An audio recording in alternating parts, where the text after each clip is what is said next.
Hello and welcome to the Wonder Women segment of the Maker Mom podcast. My name is Katy Freeman and I am your host. Every week I bring you 2 interviews with makers of all kinds, some of them moms, some of them not.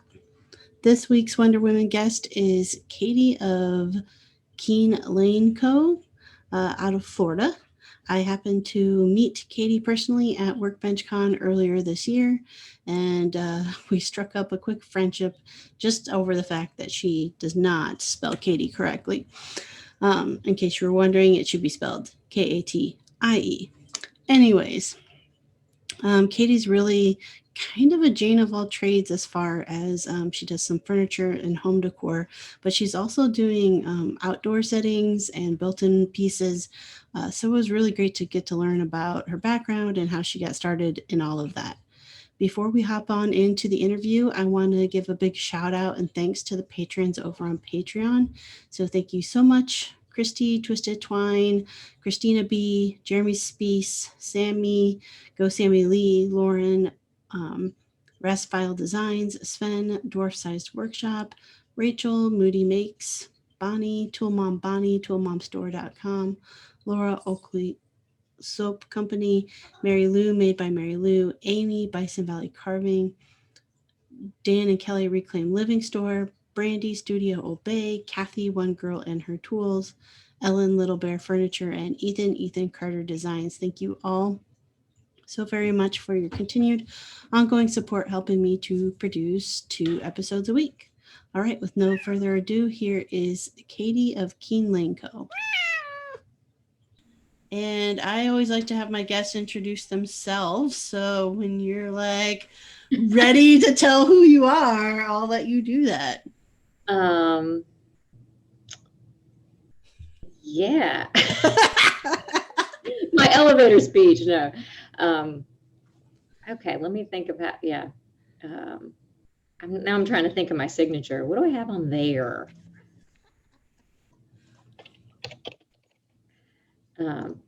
Cool. Okay. Feel free to go when you're ready. Okay. Hi, my name is Katy Keen. I'm the owner of Keen Lane Co., where I designed and create custom furniture, home decor, and outdoor spaces. Awesome. Are you also still working makerspace stuff? I am affiliated with a local makerspace. So great connections there and great resources and tools and things too. Okay, awesome. And just to clarify for those who will either be listening or watching, you misspell your name, Katy. You spell it with a Y instead of an IE. Just No, not the battle of the Katys. Exactly. All right. Well, before we get into like how you got started, doing furniture, home decor, that type of thing, I want to go back to your childhood a bit. Like, where'd you grow up? What kind of things were you interested in when you were a kid? Oh, yeah, that's great. And that's a big foundation for me, too. So I'm from the Panama City area. I would say Panama City, but the Panama City area of Florida. My parents divorced when I was young, so I'm kind of from 2 different areas. My father owned a hunting and fishing camp, and that's Grand Ridge, Florida, very tiny place and very outdoorsy and woodsy. And then also Panama City, where I grew up with my mom too. So a little closer to the beach. So I feel like I've got a really good overall perspective of Florida. Because when people think of Florida, I think they think of like maybe the beach or Miami, but it's definitely very country as well. And then also obviously the beautiful beaches. So with that, I had a really nice scope of country life. I grew up around horses and fishing. And like I said, my dad had a hunting and fishing camp growing up. So, I mean, I was running around barefoot, going through woods and trails and all that as a young person. And Keene Lane, my company, is actually named after the street our home was on. It was Keene Lane. And so I feel like that keeps me really grounded and rooted. And I was just this little country kid running around. And then also kind of the beach side of life. I love that coastal vibe, the really laid back lifestyle, and obviously sunshine. So I mean, yes. too. And you are a twin, correct? Yes, I have a twin sister. Her name. Identical or fraternal twins? We're actually fraternal based on what the doctor said. However, we look a lot alike, so people think we're identical. So it's kind of fun. Yeah. Was your sister like right along with you then, doing all of the, running through the woods and all that kind of stuff? We were like, actually, as toddlers, we even had our own language. We're super close. So before we could really articulate sentences and things, we were kind of had our own little language that we would jibber jabber back and forth, and then go run off and do whatever it is that we were talking about. So, which I wish we still had today, but we learned to actually speak English, so that changed. But we were little partners in crime, and we're always into things. She's extremely creative as well. She's actually an artist. My mother was too. And so we both have our kind of creative talents in different areas, but definitely a lot of inspiration back and forth from the both of us. Mm-hmm. What kind of artist was your mom? So she did pastel and oil painting. She did portraits and animals. So we definitely grew up around a lot of that creative, environment. So a great foundation there. I always joke that mine came out a little bit different. I come from a family of artists. Our other sister's an artist. My niece is an artist, and my twin sister's an artist. And I'm not even remotely good at any of it. My creative side came out a little bit different. But they were a huge inspiration for me too. Mm-hmm. So what about like high school time frame? What kind of things, would we have found you doing when you were in high school? Gosh, I was into a lot of different. I have a very corporate-y business background, and even as a young person, I did a lot of like competitive kind of business classes around marketing and things like that. So I was a little dorky in that kind of space, but I worked a lot. I didn't grow up with a ton. So like I, as soon as I could work, I wanted to. And so I always had multiple jobs, but I loved learning new things. And so that was always something I did. And very active. I loved to be outside and hike or go to the beach or different things like that too. And then just it was involved in a lot of clubs and groups and things like that too. Just getting a lot of different experience as a young person. Mm-hmm. What was it about like business and marketing that you like were into so much? And I still am. So Right. yeah, which led into my college degrees and stuff like that too. So I just, I think a lot of the things that I really enjoy is problem solving, which I think there's a lot of connections for me from my business side that go into kind of my more creative side. And I think problem solving would for sure be one of those. And I love even going into a little bit of today is helping other people. And I'm almost on like a consulting side with those kind of things, helping with storytelling and messaging and communication, things like that. And I'm another little dorky side is I really enjoy Excel and like processes, which a lot of people don't like. So I think that's really where I stood out a lot too in my corporate jobs and in what I do today is creating processes, streamlining and automation for different businesses and things too, and just kind of the back end stuff. Mm-hmm. Actually really enjoyed that. So that touched on a lot of different areas of business. So that kind of resonated with me a lot. So does that mean like today you have like a job in addition to My other your other job? So I actually started my business, Keene Lane Co. in 2016. I was working in the corporate world, for many years. And I had a lot of sales roles and things like that too. Again, kind of those correlations between the business side and what I do today. So I definitely had both. I did make a transition a couple years ago and left that corporate job. I had been there 8-ish years, and started with a different company that was where I could work, have a more flexible schedule so that I could do my business a little bit more as I saw it kind of growing. And with that company, it was a smaller business, and the family ownership kind of split. So that changed my role. So that, long story short, made me decide, all right, do I continue with that or do I just give my business a shot? So I left that role, and I've been doing my business for the past couple of years full time. And it's for sure been a journey. So I say yes and no. I still do some consulting on the side for other businesses, and I found that I've really enjoyed that too, because it still allows me to explore and utilize my business background for other people and helping problem solve for them and other small businesses or entrepreneurs. So I've really enjoyed that too. So yes and no. I definitely kind of formally jumped ship from the corporate world, but I still dabble in that space. And as any entrepreneur, any of that, I feel like it's definitely a journey all around. And so, the comforts of the corporate, jobs and the paychecks and stuff like that, and you leave that and it's like this pain a little bit. So there's always a balance with that. And at least for me, there has been. So trying to navigate that's always part of the journey. Right.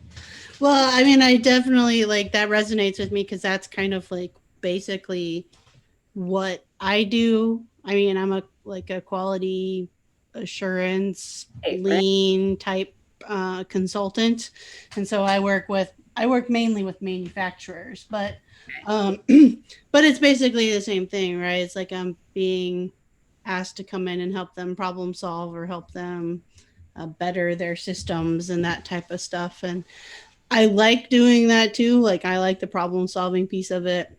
Mhm. Um, and it allows me to still like bring an income in that pays the bills Yeah. versus my own business, which is definitely not there yet. Yeah. Um, so, I mean, you said your dad ran the hunting and fishing camp. Yep. So, like, do you feel like that's where you get some of that entrepreneurial like kind of business love from, or like you and I guess your mom, if she's an artist, she's having to kind of do her own hustle as well. Yeah. Yeah. I definitely got to see both of those growing up. And it's kind of funny. So my mother was actually not very business. She was the social person. She was like, I love this. I'm going to do it. It makes me happy. More the Right. like Yeah. of all that. And I saw the pain in that too, where it was like, well, you can't make stuff for free because you enjoy it. I mean, you can. Right. That might not be your revenue stream. So she definitely balanced both, had a job and did art on the side. And it was always, I think, a challenge for her to do the business side. That definitely didn't spark her interest. My father just worked extremely hard building his hunting and fishing camp. And he was like if you pictured like a John Wayne type guy, that was my dad. Cowboy boots, cowboy hat, all of the whole deal, like working hard, had the property, cleared the land, and had the cattle and all of that. That was definitely him. So I get more of my grit, I would say, from that side for sure. I probably Mm-hmm. resonate more with my dad on that side. And I was just always kind of a go-getter, like wanting to do different jobs and wanting to explore different things. And we even worked on the property, man. I grew up like planting trees and fields and painting docks and cleaning the camp and getting bait fish for the people that were coming to fish for the weekend. And Mm-hmm.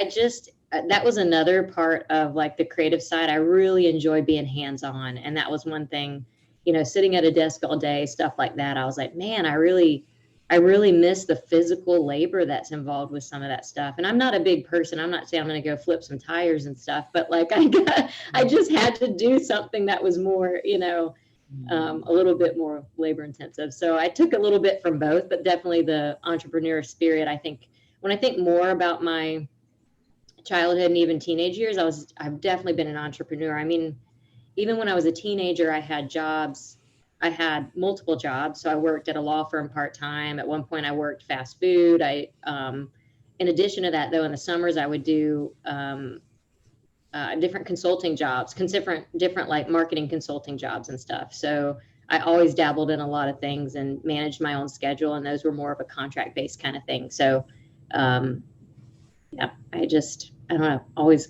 kind of in that world. So I'm gonna totally say like I'm a bit jealous. Like I'm interested in the business stuff. Like that's actually some of the when going into my own business has been like something I found that I enjoyed, like just trying to figure out, like how do you market yourself and stuff. Yep.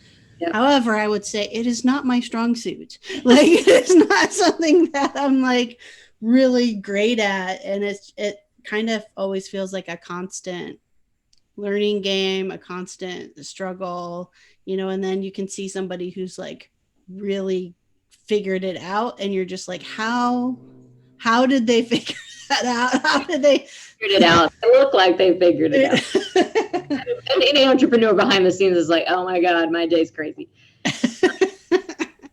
So I mean, like, how do I mean, like you said a couple years, right? You've been doing like your own business type thing with some consulting still, but like, how has it felt? Has it felt any different when it's like it's your business versus like helping somebody else with their business? Yeah, I think honestly, and this is an entrepreneur thing, so I think a lot of people can connect with this, but for a while, like everything for me came last. Like it was mostly client projects. They became before mine. So then my marketing felt, I need to update my website, but I'm not getting paid to do that. So that's going to fall to the wayside. So I've been recently trying to do a better job of balancing some of that. And as I've been doing more consulting, I'm like, oh crap, I really need to make sure I showcase like my abilities. And so I have to revamp my website and everything. But doing it for myself hasn't been as much of the priority as it has been for doing my client projects. So balancing that has been really interesting. And it's hard because I enjoy it. So it's like, I'd love to spend a whole day just doing that side of things and just doing stuff for my business, and building the time in for that is important. So trying to reprioritize with some of those, but yeah, that has been interesting. So. What type of businesses, are you working with? Like I guess, obviously I follow you on social media and stuff, and so I see you sharing your projects that you work on for clients, build projects and furniture and home decor. Have you gotten into like you're a consultant, we're helping out like another like creative business figure out how to market themselves? Yeah, and so that's the part where I need to update. I haven't actually marketed myself in that avenue publicly. It's been more my connection. And so that's one of my goals, is to showcase that part of what I do as well. And it really took a moment for me to kind of step back and think about my business too, and you made a point to this too, like where is my time best spent, or where do I provide the most value?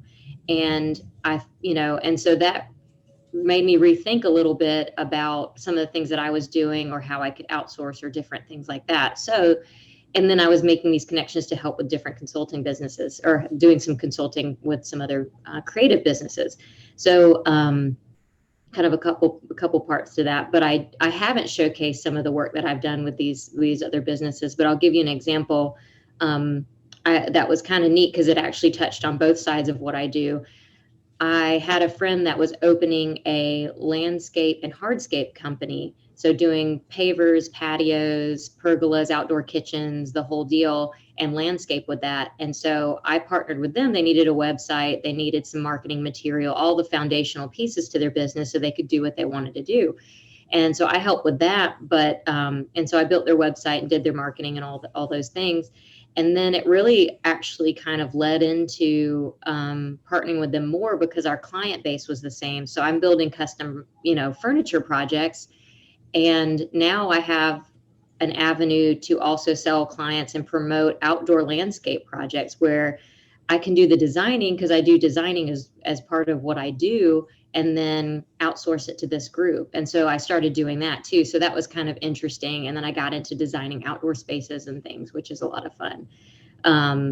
So that one kind of dabbled in both, but I've also worked with some other, there was a construction company that needed a website, marketing material, and their messaging. And so I worked with them on that. And then some other ones here and there with maybe it's just social media support, or maybe it's just foundational pieces of marketing material. So I'll do some of those kind of things, or building a strategy around a marketing plan or something like that. So those are the things I do need to showcase as part of my business. So it transitioned in a little. So Keen Lane Co. kind of dabbles in the custom furniture and home decor that I foundationally created. I've grown that to also, again, thinking about where my time is best spent, where can I outsource certain things, and where does it make sense? Because at the same time, I was also getting requests for larger projects, things that I just physically couldn't do on my own. And so I've partnered with other woodworkers to where I'll do more of the consulting, the sales, the front end, the design, and partner with other woodworkers on confirming the design and then the actual build. And then I can also go on site with them if it's an install and help do pieces of that too. So that kind of is part of it, but then also this consulting side where I'm helping some of these other creative, what I consider passionate companies that are doing something creative and trying to get their message out too. And that a lot of times I find, even with woodworkers, like they don't want to do that part necessarily. They don't always want to do, let me go meet with the client again and show them colors. They're just like, tell me what to make and let me do it. So that's where I started realizing, like, all right, maybe my time's better spent on other pieces of that. And if I can do smaller projects on my own, then maybe those are the ones that I pick up through my business. So I still have some of the hands-on projects and things like that. And I've dabbled with some different ideas around that too. Maybe I just do some of the more, creative and promoting find ways to promote these different creative access to different materials or things that I have that could be for clients, and then outsourcing some of the other stuff too. So it's definitely growing, and it's packaging that message and putting it out there a little bit more. So that I'm in the process of doing that too. Yeah. So, I mean, I find all of that super intriguing. So I'm trying to figure out where I start unpacking that. That's a typical entrepreneurial style, like so many different things in the air and just seeing, the different avenues to go. But well, I do want to. So I want to ask, like, how did you get started into making, furniture, home decor stuff? Like, when did that start? So as you can imagine, based on what I share with you about my family and growing up, we were always around paint and crafts and all kinds of things. So I definitely had a creative foundation. And my grandmother actually taught me to sew as a teenager too. And I always start with that story because I'll explain it. And I think it ties into woodworking, but it's explaining that process. But as a teenager, my grandmother taught me to sew, and I became very excited about it once I learned how to read patterns. So I could go to the store, buy a pattern. If you've seen them, you fold out the paper and you put it on the fabric, and and that just really develops, like, it just opened my eyes to, oh my gosh, I can do and make so many things. And then it just led into other stuff where I was making apparel. I could make home stuff. I dabbled in creating my own pattern designs, things like that. And then many years later, I lived in a place that I needed a custom shelving thing for in my kitchen, and I couldn't find anything. And the typical story of like, needing custom something. You can't find it, right? You can't find the color, you can't find the size, that whole deal.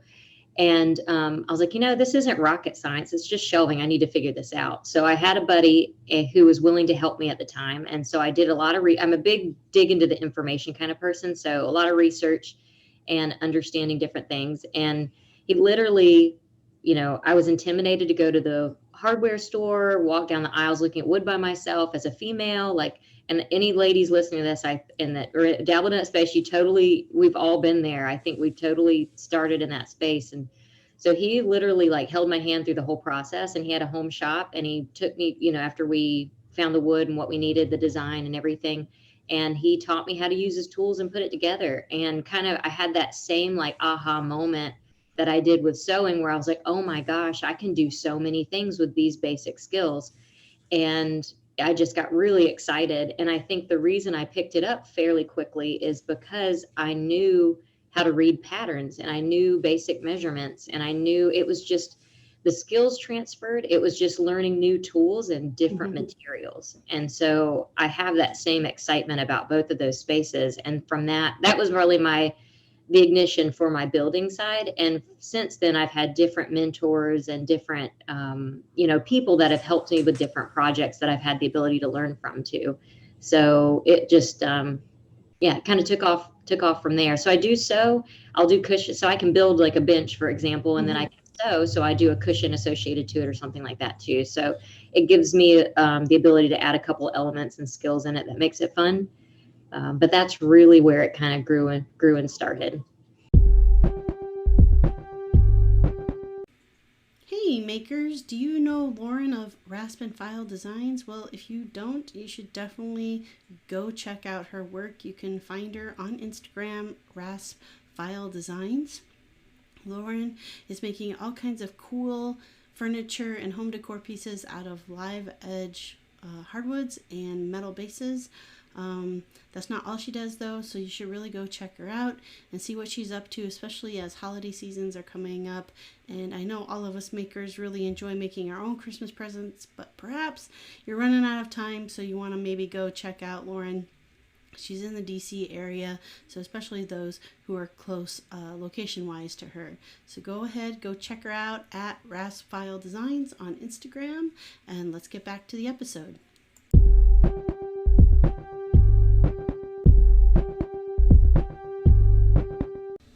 Hey makers!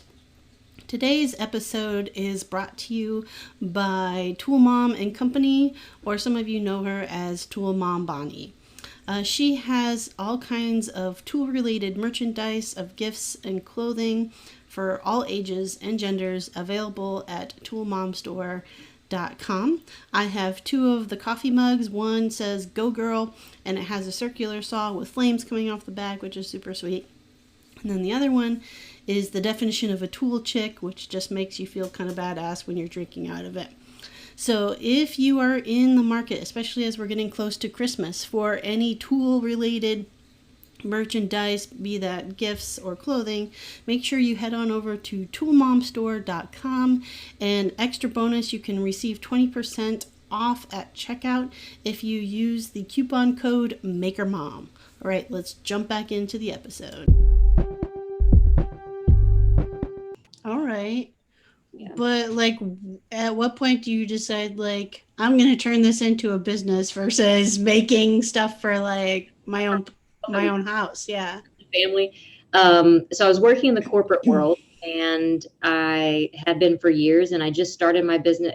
I think a typical story. I was making things for myself, started making things for friends. People were interested in more things. So I was like, all right, let me just dabble in this. So I actually started selling some things, and then ended up setting up my own business and did that on the side outside of my corporate job. And there were just elements to it that, we only have so much time in a day. And so trying to balance that was difficult, right? Having left the corporate job to grow my side business, I was able to build new relationships, set up time with different suppliers and vendors, get more wholesale materials, all the kind of like behind the scenes businessy stuff I wasn't able to do while I was working full time too. So I'm so grateful for that experience, because it gave me the freedom to make bigger connections. And so that was really, but it was almost like a little natural progression, and it is a leap of faith too. I mean, I knew I was at capacity doing it part time, and I was like, I know it could grow. I still couldn't determine like, it's hard. It's not like a franchise, right? You sign up for a franchise, if you do XYZ, you're going to make XYZ dollars, or generally speaking, because they have all this data and information they can base decisions off of. So it is a leap of faith too in some of that. And I always like to say that it's a journey. You'll probably hear me say that multiple times, because it is, and it's a roller coaster at times, which having the background in the corporate business side of things does help me feel a little more secure in having the ability to kind of promote that side. Mhm. So, because it is taking risks with that too. But yeah. How comfortable have you felt with being able to self promote yourself? That's a great question. I I thought I would be better at it. I'm almost feel more comfortable doing it for someone else, if that makes sense. Like I can be Mhm. someone else's biggest advocate. What you do, I want to tell your story. But then for me, sometimes like I'd like to do more videos, for example, but I get so insecure about it and get so uncomfortable almost. So it's some of that is pushing yourself outside of the comfort zone, because I could promote somebody doing that and supporting them 100% all the time. But when it is yourself, there's a different level of pressure. How is somebody going to perceive this? Is it too much, or am I doing just enough? Or, and also identifying the direction you're going. So that part is challenging for me, not necessarily some of the basic marketing stuff, I guess, but Mhm. really, and you're stepping over that line. You're like, all right, this is it. Like you're stepping into really putting it out there. So, and I don't think that'll change with owning your own business. I mean, I think there's always going to be those little milestones where you're feeling like, ooh, little outside of the comfort zone, but still need to make it happen to move forward. Mhm. Do you like this is I'm asking this because it's like something I struggle with, and until more I would say until actually this year, where I've just become comfortable with like, okay, this year's gonna change and next year's gonna change and the year after that's gonna change. But like defining your end result, defining your end, like this is what Keen Lane is going to be. Like, is that something you've struggled with at all? Yeah, for sure. I mean, and I got this question the other day, where do you see yourself in 5 years? And it's such a corporate-y business, and I appreciate it, because coming from that background, I'm like, I get it, set goals, shoot Right. high. It's just, and if you don't have a goal, you might not know exactly the direction you're Right. going. But at the same time, and I've had to just kind of like almost accept this for myself a little bit more too, because at the same time, I mean, and I'm very transparent in the sense that my business has definitely shifted. I mean, even in the past year, that if I set a goal, in February of this year, I definitely want to choose it because it achieved it, because it's totally different now. Mm-hmm. And one of the reasons I set up my business, just taking a step back, is Keen Lane Co. Is I wanted to incorporate my name and give it like some foundational elements, but I also wanted it to be general enough so that if my business shifted, I could still keep the name, and I gave it that flexibility. And I think that was a big decision on my part in the beginning, knowing that, it might not look the same from 2 years from now. And there's pros and cons to that, because you have the flexibility to let it develop where you see it makes sense. But then also it's difficult to do hey, where are you in 5 years? What's your goal? So mine's definitely shifting and growing. And because of that, I do feel like I have more direction now than I did in the beginning, because I would have never known some of the things, like the example I gave with doing the outdoor spaces. I would have never known that I was going to have that as an opportunity.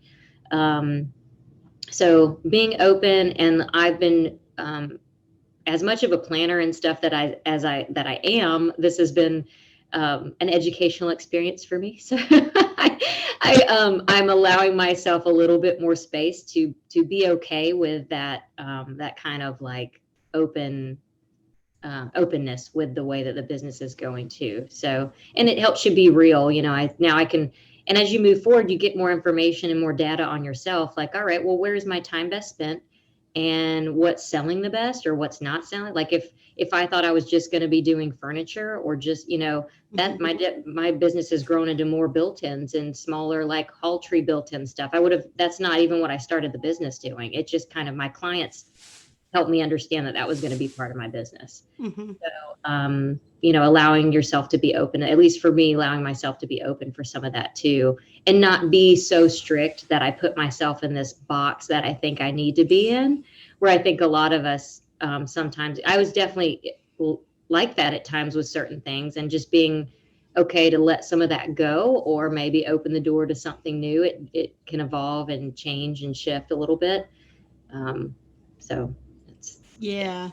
Yeah, I would say to your point about like the just even the naming of your company, like you're not Keen Lane Woodworks. You're right. not, like that's a very valid point. Like even, mine of Freeman Furnishings, that kind of locks me in pretty good. I think is a term that can, that's broad enough where a lot falls under that.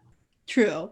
Yeah. Um, I something came to mind, as you were talking about like the kind of the fluidity of where your business goes. Um, I think like at least for me, like my end dream has stayed the same. What Nice. has fluxed is like the how. Yeah. Like from year to year, like what I plan to do that year to try to reach that dream has changed, right? It went from first few years was highly focused on like making pieces and then really trying to push to sell those. And then I would say over the last year and a half, it's been more pushed towards like the content side of the business and less about like selling the pieces. But Right. still, my end dream is to be have be a known furniture designer. That is my end dream, but those are two very different paths on getting there. I love that. That's so great. And I think that's a great point too. I was mentioning, setting specific goals, but I can totally connect with what you're saying as well. Like I've learned so much more about myself, and I think keeping it at a broader level almost is the perfect, like exactly like your example, because there's things about what I do I've learned. I really love problem solving. I really love helping others. I love promoting local makers and things like that too. And in my business, I've partnered with different artists and different things like that too. So that is a broader scale where you can tackle that in many different ways. Um, Mm-hmm. so I love your example, and I think that I don't want to come across as I'm just floating around figuring it out. It is, No, no, yeah. like what you're saying though. You have your passions of your ultimate, overall overarching thing you want to achieve. And I think you're right. There's so many different ways to get there. Mm-hmm. And I think all of us in this space, I think, are just our the way our DNA is set up, our personality DNA is set up, is like we thrive on the change to a Yeah. degree. Like most makers, I talk to on the podcast, it's like if I did just this one thing every day, I would be bored. So Yeah. it's like that Yeah. need to like, oh, okay, so this is where I'm going this year and trying this thing out, and wanting to learn all about it, but knowing that next year is going to be completely different, Yeah. I think allows you to stay excited in the moment. Um, Yeah. And I don't know about you, but for me, I had like this very, difficult internal struggle with that. And it could be more of the corporate business side. I always felt like I was two people. I showed up to the corporate world and I put on the face and did the things and climbed the ladder, and I did really well. And then I would go home and I'd be a little more goofy and get to joke around and do my creative stuff. And I got tired of playing both roles. And mhm, and it was hard because I did that, I think, a lot to myself too, putting myself in these very specific boxes. But I've learned to appreciate who I am more, and that level of creativity and having different ideas is okay. It doesn't mean I'm broken. And I've used that term, I felt very mhm, broken. Like, why can't I just, like the corporate stuff, I do really well. I climbed the ladder, and I was giving presentations. I was speaking at conferences. I was like doing all the good things, but something inside me was just not, I was still missing something. mhm, And I'm like, man, why can't I just turn that off so I can just plug along? And it made me feel broken, but I've connected with more makers and different things like that, where this is more normal than we think. And two books I'll recommend that I've one I read, and then one I'm currently reading is the first one I just finished not too long ago was How to Be Everything. And it talks about multi-potentialites. I don't know if you're familiar with that book, but that's the term they use, but it's people that are interested in and do well at different things and how that's okay and how to kind of navigate that. Because I don't know if you're like me, because I could drive myself crazy with all the ideas that I have. Yes. Yeah. And Yeah. then, I have like at any given time, 10 different business ideas going on in my head. about that, and I'm like, and I have to, and I've learned to navigate that a little bit better for myself, because I can get so excited about it, and then I'm like, all right, sleep on it, think about it, and then the next day, like, all right, well, what are the pros and cons? Is this realistic? And then I dial myself out, I dial it back a little bit. Yeah. And then the other book is Originals, and that one I'm reading now, and I'm really enjoying it. But similar concept, and it talks about some historical people and things like that too, that have come up with really interesting things. And it also talks about the balance between, I think a lot of times people think that entrepreneurs that do extremely well, like just risked it all and left their job and then boom, and then they were big, and you just have to do that. And this book actually, talks about the other side of that isn't the majority. It's very average people that go out and do these amazing things. And they did it while they were working full time or had a part-time job, or, and it makes it a lot more realistic or connecting to that, that these specific stories you can really resonate with. But those are two that I've really enjoyed, that I think really highlight makers like us that get really excited about a lot of different things or have ideas and how to navigate that. Yeah, thanks for sharing those resources. I definitely resonate with what you said about, like, in the corporate world. I would say maybe I was less successful than you in the corporate world, but I still had that feeling of being just a constant failure, of like, why is this so difficult for me to just, like, and in my case, I always felt like, why is it so difficult for me? Can I just shut up and, like, put up type thing? And not, it was like always feeling like, the square peg in the round hole type thing. And so I think that's definitely something I appreciate about my own business, because it's been hard, but I've been learning to be an empathetic leader to myself. Oh, that's so good. in the sense of, like, I get to make this up. So there is no, it should be this way. It's like, it's whatever way I show up, and it's not always going to be successful, and that's okay. Right. Because learn something from it, though. Exactly. And yeah, I'm definitely much more the people side of things. And I've been because I've been given a recent opportunity to grow in my consulting side, and I've been struggling with whether I should take that or not take that, and what my fears are around that. And so I'll share a resource I'm listening to right now. I'm not a big reader, but I do love audiobooks. So I'm listening to Brene Brown's Dare to Lead, and it's really good. And it's teaching me so far of, like, oh, maybe I can make this, like, more corporate side work, and it's not about me fitting in there. And it's not about making them fit into me. It's just about understanding, like, what's my strengths and making that work for me. And I'm like, what have I learned from my own business that I can transfer over? Things like, what have I learned from the podcast? I've learned that, hey, I'm actually really good with people, and maybe that can transfer over to, like, business type stuff.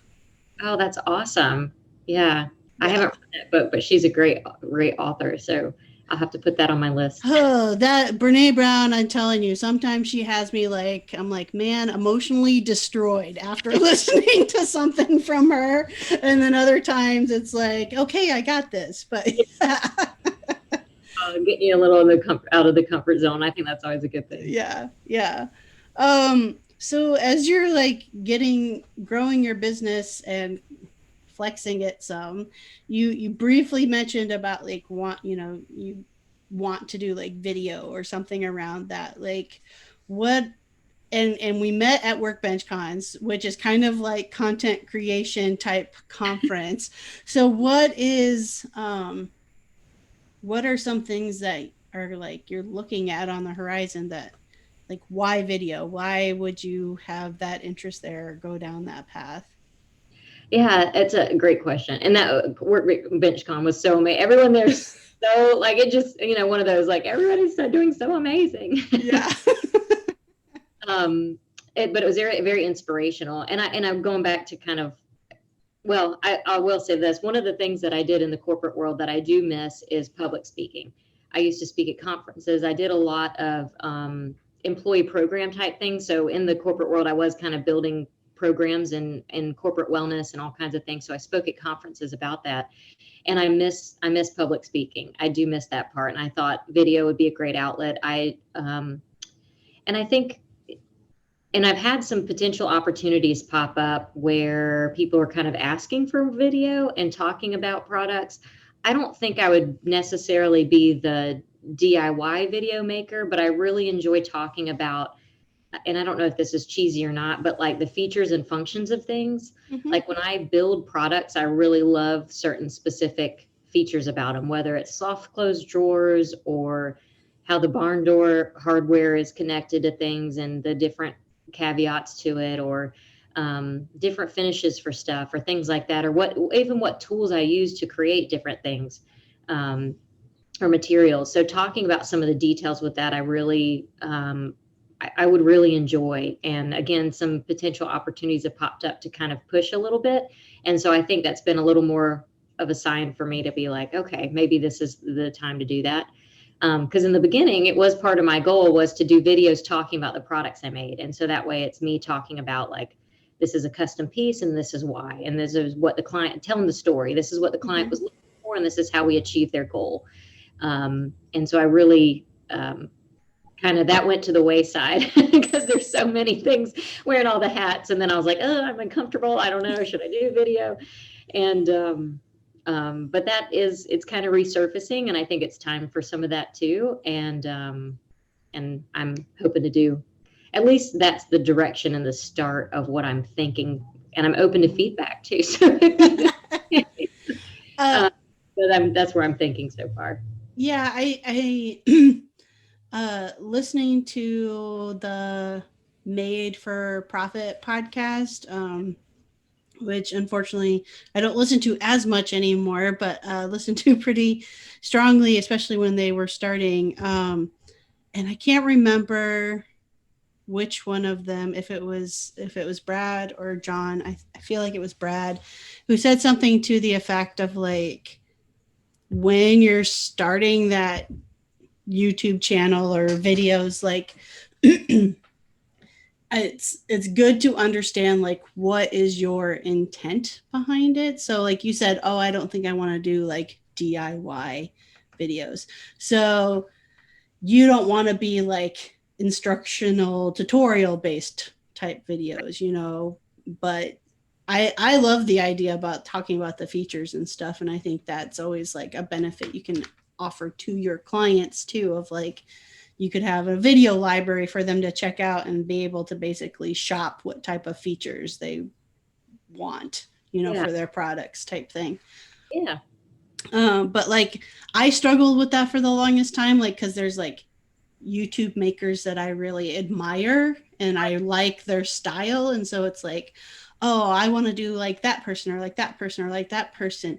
And I suck at being that person because that person's already taken. So I can't do that. And so understanding like what I do, the things I create is not intended for a DIY world. Like that's not what I'm striving for. And it took a really long time to understand like, nope, I might put out a video about a project I built, but the intent of that video is not to teach somebody how to do that. Right. The intent for me would be more like, this is this crazy thing that I made, and perhaps it will give you inspiration to go make your crazy thing, and I've used it as a selling tool when I do have people purchase one of my products. If I have a video out there about it, I can say like, well, here you go. Now you Yeah. can watch like me make this, and it can justify why you spent what you spent to buy Yeah. like my piece. Yeah. And I get really excited about different materials. I mean, and this may sound a little dorky, but when I started learning about outdoor spaces and pavers, and there are thin set pavers that you can put on top of concrete as long as the concrete's, in good shape. Mm-hmm. And the actual adhesive that they use is it like almost like a powder? And then you put the pavers down and you add the water and it becomes the adhesive. Hmm. That's how it connects. And I was just like blown away. Everyone needs to know the coolest thing ever. And I get really excited about that kind of stuff. So it's Mm-hmm. talking about those, it could be a finished project and then talking about those kind of details like I just really enjoy. So, but I appreciate hearing your side of it too, because I don't necessarily want to do the DIY videos either. And I was getting requests from people, oh, you should do that. And I'm like, I don't know. I'm not I don't think I would be as good as some of the other people I follow. Kind of like what you're Mm-hmm. saying too. And so I don't want to be, a copycat of something just to try to fit, like you said, the circle in a square, or is it the other way around? Square in a circle, whatever. Whatever. Yes. I Optic. get it. I get it. Yeah.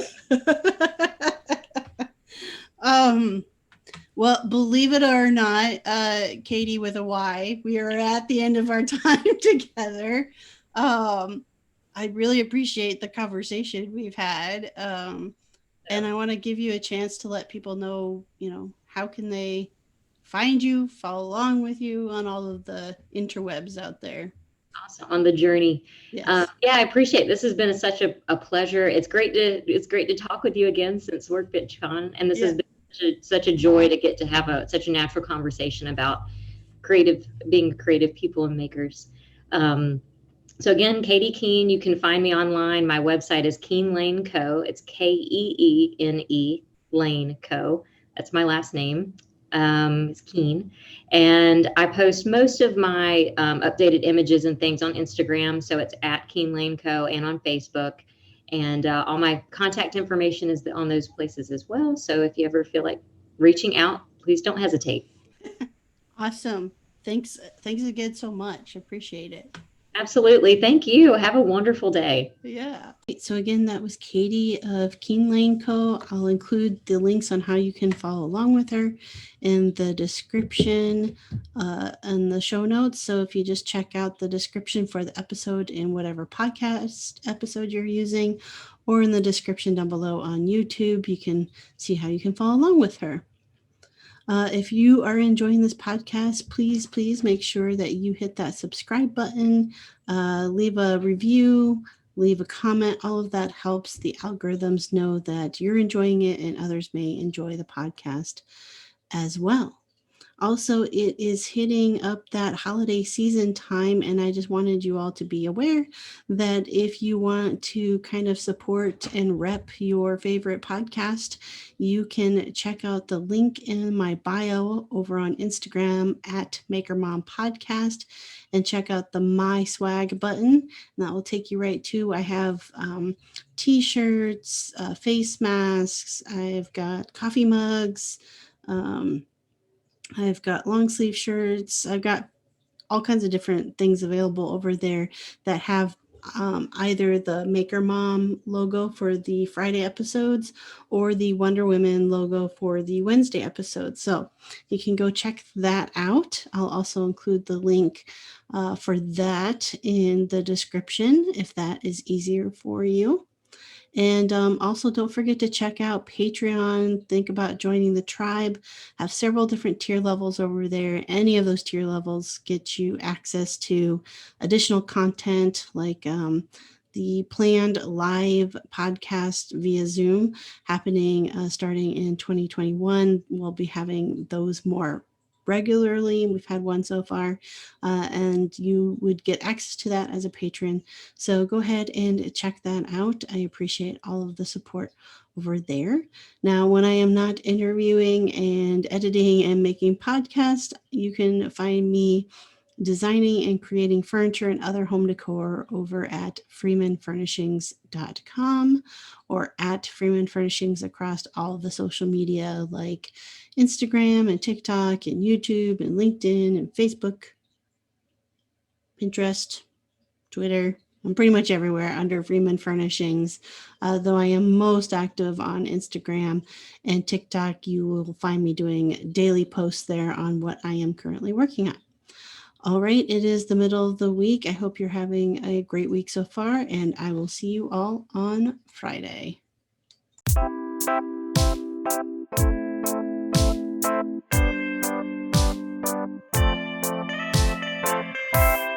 Wonder Woman, now the world is ready for